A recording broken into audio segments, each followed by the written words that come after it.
Mahesh Babu reject చేసే కథలను ఇతర హీరోలు చేసి హిట్ కొడుతున్నారు. తనకు అలాంటి సినిమాలు సూట్ అవ్వవని మహేష్ చెప్పడంతో వేరే హీరోలను చూసుకుంటున్నారు సదరు దర్శకులు. నేనొకడినే సినిమా తర్వాత పుష్ప సినిమాను మహేష్తో చేయాలనుకున్నాడు సుకుమార్. కానీ సూపర్ స్టార్ రిజెక్ట్ చేయడంతో మహేష్ మంచి హిట్ మిస్ అయ్యాడని అనుకున్నారు. అలాగే పూరి డ్రీమ్ ప్రాజెక్ట్ జనగణమన కూడా రిజెక్ట్ చేశాడు మహేష్. ఇక ఇప్పుడు మరో సినిమాని కూడా మహేష్ మిస్ అయ్యాడనే టాక్ నడుస్తోంది. అర్జున్ రెడ్డితో సారడి హిట్ కొట్టిన సందీప్ రెడ్డి వంగ ప్రస్తుతం బాలీవుడ్లో యానిమల్ అనే సినిమా చేస్తున్నాడు. రీసెంట్ గా ఈ సినిమా టీజర్ ను రిలీజ్ చేయగా అదిరిపోయే రెస్పాన్స్ వస్తోంది. ఇదే కథను గతంలో సందీప్ మహేష్ కి చెప్పినట్టుగా చెబుతున్నారు. కానీ వైలెన్స్ ఎక్కువగా ఉందని నో చెప్పాడట మహేష్. దాంతో అదే కథతో రణబీర్ కపూర్ తో యానిమల్ తీశాడని అంటున్నారు. ఈ సినిమా టీజర్ ప్రకారం rich life and father son relationship ను చాలా డెప్త్ గా చూపించబోతున్నట్టుగా తెలుస్తోంది. ఇకపోతే ఈ సినిమా కోసం ప్రభాస్ ఈగర్ గా వెయిట్ చేస్తున్నాడు.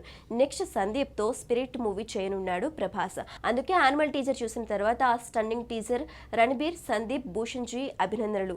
యానిమల్ కోసం ఆసక్తిగా ఎదురు చూస్తున్నాను అని ఇన్స్టాలో పోస్ట్ చేశాడు డార్లింగ్. ఈ సినిమా డిసెంబర్ 1న రిలీజ్ కానుంది. మరి యానిమల్ స్పిరిట్ తో సందీప్ ఎలాంటి సెన్సేషన్ క్రియేట్ చేస్తాడో చూడాలి.